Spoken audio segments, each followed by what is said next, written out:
Hey guys, all right, so in today's vlog, we're going to talk about karma, and we're going to focus on the fact, like, where does karma come from and why does karma keep biting you in the ass? Also, how is karma generational? How is it passed on from ancestors or, yeah, ancestors, dead or alive? So, to make it real simple, within the first 30 seconds of this video, karma is basically the product of your thoughts. Karma is the unprocessed subconscious mind that comes forth into the external world because you haven't allowed the subconscious to express itself to consciousness. That's what karma is. Now, karma is not always bad. Karma is good too. Good karma, though, will only accumulate once you've done the shadow work and once you've understood the deep, deep subconscious stuff that's layered and that has to be dealt with within your conscious mind.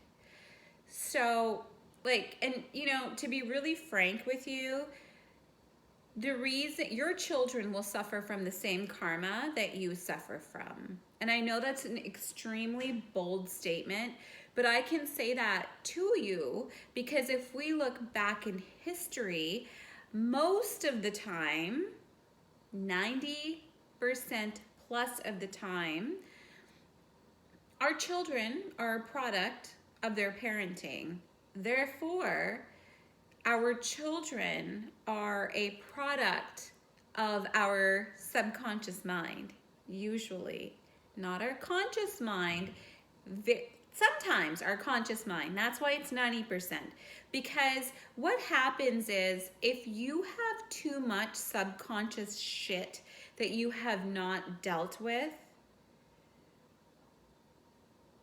and brought it forth to the conscious mind in the form of balance, understanding, stop playing victim.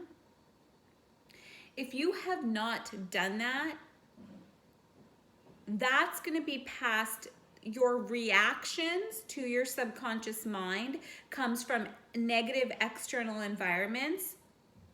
And that's what your karma is. It's that reactive nature to whatever's going on the outside that your subconscious mind has attracted in order for you to learn a lesson. But if you're unable to learn the lesson from the external that you have attracted through your karmic cycle, then that karma keeps repeating itself in a circular motion. And that's why 90% of the time, your kids, you're passing those same insecurities onto your children. The 10%, so 90% of the time, that's how we parent. That 10%, if you're like heavily in the negative karmic pendulum, that 10% where you feel like, oh, I got to do something with my kids. I got to take them out, or I'm going to buy them a gift, or I'm going to do, it's usually from guilt. It's normally from your conscious mind trying to connect so bad with that subconscious mind to create meaningful experiences. But when you block that, when the conscious mind is unable to connect with the subconscious mind, where the karma is coming from, then you experience guilt. And then you'll think, oh, I shouldn't have been so hard on my kid. I should do this, I should do that. And these are extreme examples, I know. And I know that you know if you know. You know if you know. I've done these. I've made these parenting mistakes. That's the only reason I only talk about shit that I've done. So this is kind of the best way. And if you're a parent, you know, right? Like, we've all done it. And this is the best way that I can explain and describe karma and karmic cycles. Think of karma as a pendulum. honestly, if you want to get out of these cycles, the first thing you do is you unattach from it and you think of it as an energy that's swinging. I usually think of it swinging to the negative, and you think of that negative pull that, left, swinging to the left. That for me is negative. Like, you know how they do the devil and the angel? So I think of that negative swing for negative karma, the subconscious mind, which the subconscious mind is honestly, it's purity. It just needs to be expressed. And once you have union, once you recognize and observe that negative swing and be like, damn, I remember feeling, I remember feeling like, shit, okay. Like, it was realization for me. That was my, okay, I gotta change this energy. And the way I changed it was with recognition. I put consciousness to it. So the best union that you will ever experience is between the conscious and the subconscious mind. I promise you this. It is life-changing when you can be friends and neutralize stories that you're holding on to. That subconscious mind loves to hold on to stories, and that's kind of where your ego develops as well. It starts because your ego originally is there to protect you. And when you don't deal with that crap that's in your subconscious mind because it's too painful, then the ego gains power. It's like putting an armor on. And then you're constantly, you're constantly in denial because your ego finds other ways not to deal with your subconscious mind, not to be vulnerable, and not to give understanding and recognition to the past and be like, that shit, that's just a story. That ain't me anymore. That was a childhood thing. I'm not 4, I'm not 5, I'm not 6, I'm not 14. I'm motherfucking 44. That shit's done. It's gone. It's finished.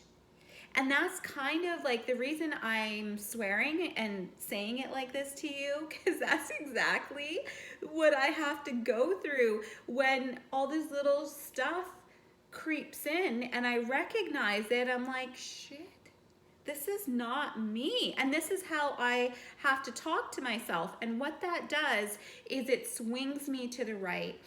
That pendulum of thoughts, which is your karma, past thoughts usually, which I'm feeling a way about, a negative kind of way about, guilt, you know, all that negative, those feelings, anxiety, fear, that kind of shit. I have to detach it. And the way I detach it is I detach myself from that story. And I'm like, I'm not that fucking person. What in the hell? I'm not that anymore. And when I'm talking to myself and saying this stuff, I am literally saying it out loud and talking to almost my mind. And energetically, you don't see it, but what you're doing is you're creating, so instead of like the vibration that you're creating is quicker. So instead of these long waves, these slow, long waves, of the subconscious meeting the conscious, so the karma coming to surface, what happens when you realize you come to consciousness, the waves get quicker. That's why you react. That's why you're like, whoa, that's not me anymore. This is who I am now. I'm a caring, confident, loving person. I attract what I want. And you literally have to talk to yourself like that. And the waves get quicker because the closer you get to your crown chakra, the energy gets quicker. So if you visualize it sifting through your chakras, your root chakra, which is your first chakra, the lowest chakra, is very slow in energy. It's supposed to be. You're learning your lessons. As you move up in your chakras, the energy gets quicker. So that's exactly what you're doing. You may not be able to see it, but that's what's happening. And what that does is it unattaches you from this negative pendulum, and it attaches you. It gives you a little swing to your positive pendulum, which is a shift, energetic shift in karma. And what that energetic shift does is next time you're in that same negative karmic position through your thoughts, you will make that quicker shift to the positive side quicker. Exactly that. You'll recognize it quicker.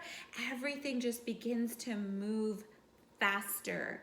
But it's that recognition, that like constant recognition and constant knowing that that ain't me anymore. That is not me. And I swear, because for me, it's like, what in the F? What in the F? And I don't know why, but for me, it breaks up the negative energy because I'm saying, what in the F? Like a little bit shocked, which jumps me onto the positive side, because then that kinder, gentler person within me, who I am now, begins to show like, that is not me. No, absolutely no. So that's my thoughts on karma. I hope it helps. Love you guys.